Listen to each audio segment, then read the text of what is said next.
Link share किया हुआ मैंने, अगर आप लोगों ने अपने पास खोलना है तो अपने पास खोल सकते हैं, वरना यहाँ से स्टार्ट कर सकते हैं।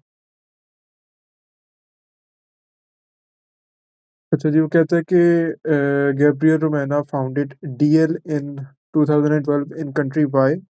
He used his savings to develop Devonshire, a luxury ice cream brand made from natural ingredients। ठीक है, ये एक इसका यूएसपी हो सकता है, आगे यूज़ कर सकते हैं हम लोग इस चीज़ को, तो इसको नोट कर लेना चाहिए, हाईलाइट करना चाहिए। DL started manufacturing ice cream in a small factory in 2013। Organization and growth. DL has grown rapidly. Gabriel has increased the product range with new flavors of ice cream, मतलब कि diversification आ गई। In 2016 DL opened its second factory। यहाँ से आपको idea हो जाएगा कि growth जो है और एक्सपेंशन जो है वो चीज़ भी आ गई। And its first Devon's ice cream shop in Countrywide।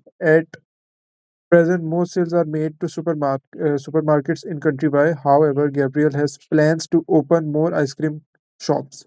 He is also considering selling DL franchise agreements to increase export sales। अच्छा, अभी ये सारी चीज़ें वो सोच रहा है, उसने इम्प्लीमेंट नहीं किया, तो इसको हम फ्यूचर इम्पैक्ट के अंदर भी ऐड कर सकते हैं, या जो फ्यूचर ऑब्जेक्टिव्स होते हैं बिज़नेस के, उसके अंदर इन चीज़ों को कंसिडर कर सकते हैं कि वो फ्रेंचाइजिंग करना चाह रहा है और मज़ीद अपने जो आउटलेट्स है या आइसक्रीम शॉप्स है, उसको वो ओपन करना चाह रहा है। गैब्रियल ये एन्जॉयज़ वैल्यूएशन का पॉइंट आ सकता है। जी, जी, आ सकता है। Gabriel enjoys being in control of the business and intends to maintain a centralized structure। Managers of the functional departments report directly to Gabriel and he makes all major decisions। The production line project. DL has two factories operating 24 hours a day. In total, there are 5 production lines and 200 workers able to produce 30 million liters of ice cream per year। Capacity utilization is currently 90%। ये एक point आगे use हो सकता है। To increase capacity and flexibility, Gabriel is considering investing in computerized production lines। अभी ये बात भी जो है ना, ये कंसिडर कर रहा है, इसने किया नहीं है। Gabriel wants this project completed within 20 weeks in time for the summer season। The operations manager has prepared a critical path analysis CPA for the project। See Appendix 1 and 2।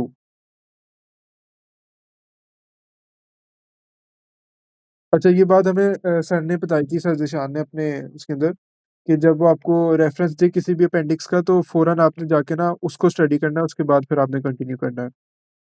तो अपेंडिक्स 1 में वो बताता है, सीपीए की बात हो रही है for the production line project. CPA का आइडिया है किसी को?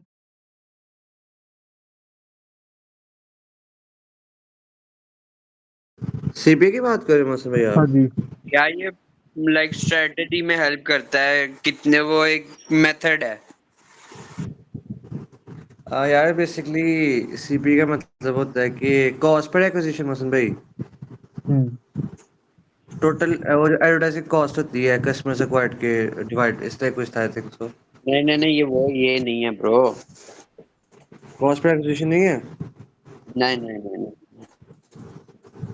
ये भी था वैसे। चलो मौसम भाई आप तो क्या है फिर?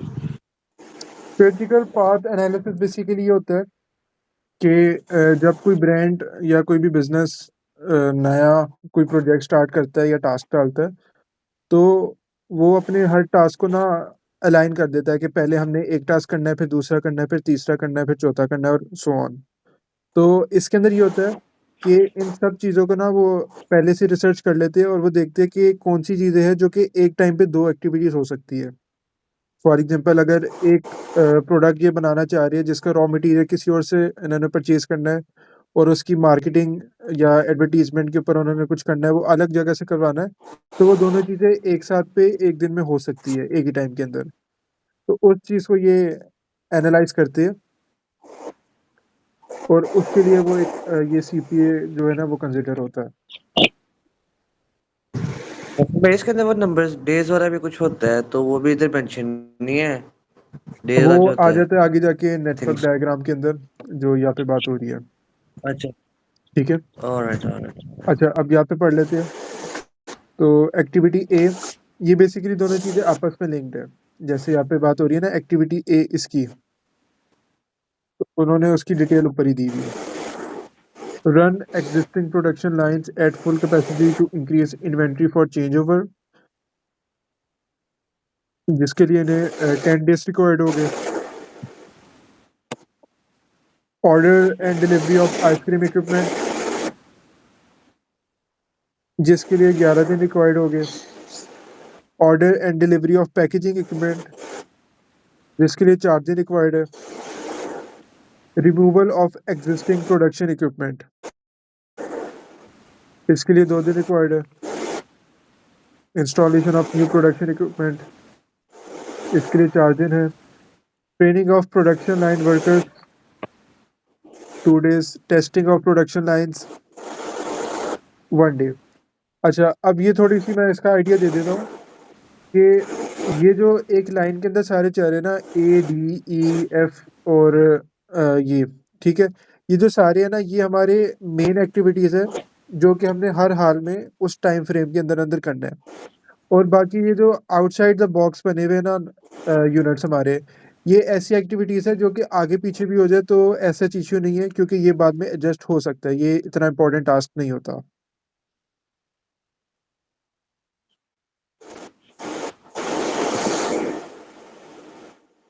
आगे से करते हैं। The operations manager is worried about the project. He told Gabriel the this new system is complex and untried. I'm also worried about delays and the impact on our workers. Estimated net cash flow for the project are shown in table 1.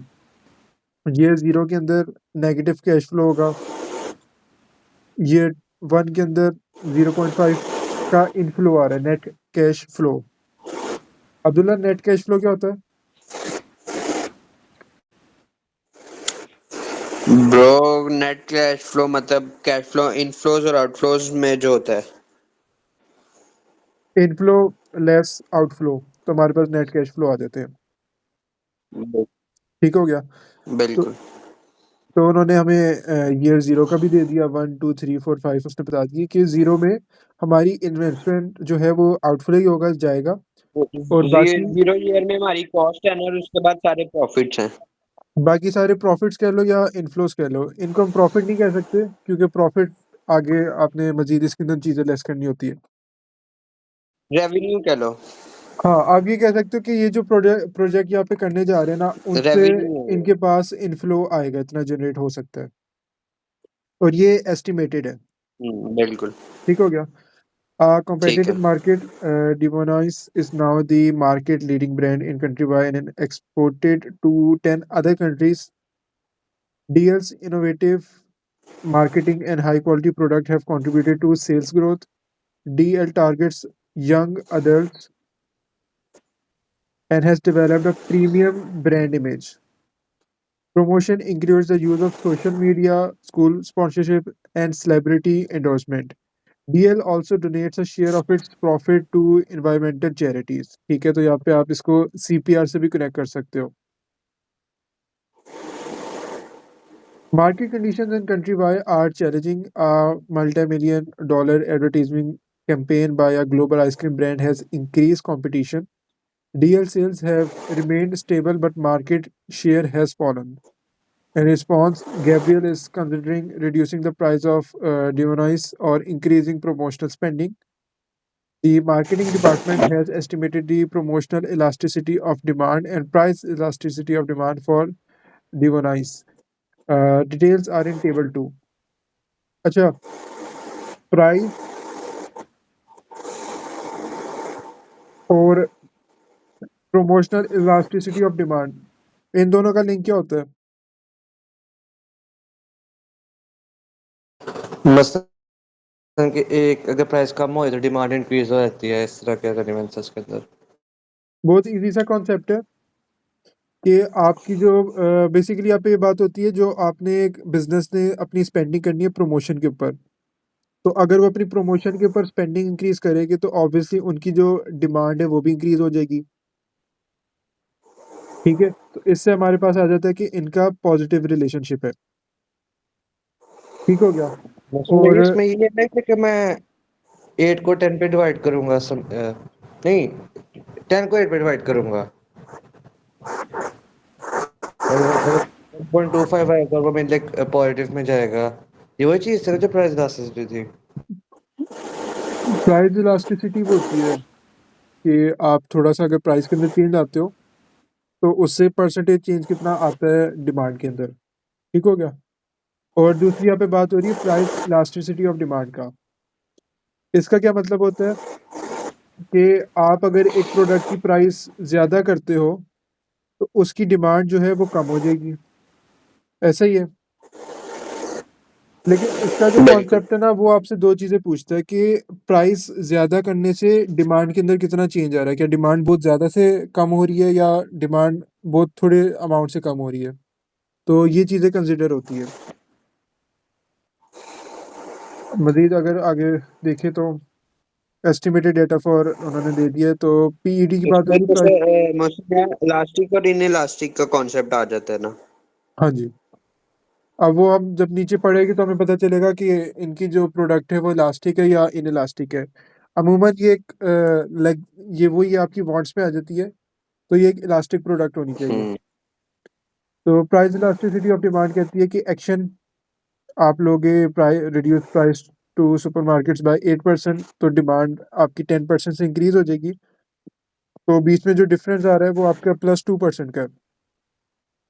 और वो कह रहा है कि increase annual promotional spending by $0.5 million to $1.75 million तो आपकी demand जो है वो 10% से बढ़ जाएगी। ठीक हो गया। The marketing manager recommends the reducing price to widen the market appeal of the brand and open up new distribution opportunities। वही कहता है कि भाई आप प्राइसेस जो है ना उसको कम कर लो ताकि आप मजीद मार्केट को कैप्चर कर सको। However Gabriel believes this could damage the brand image. अब ये ब्रांड इमेज की बात इसलिए आ गई क्योंकि हमने ऊपर पढ़ा था कि ये एक प्रीमियम प्रोडक्ट सेल कर रहे हैं तो जब ये अपनी प्राइस को प्रीमियम कम। ब्रांड है हाँ प्रीमियम ब्रांड है, अपनी प्राइस को कम करेंगे तो ऑब्वियसली उसका जो इम्पैक्ट है वो ब्रांड इमेज को डिस्टर्ब कर सकता है। और इन नेगेटिव ब्रांड। नेगेटिव हो सकता है। In his opinion increasing promotional spending is the better option. CPR corporate social responsibility. Despite rising incomes in countrywide, there is a concern about health related problems due to poor diet.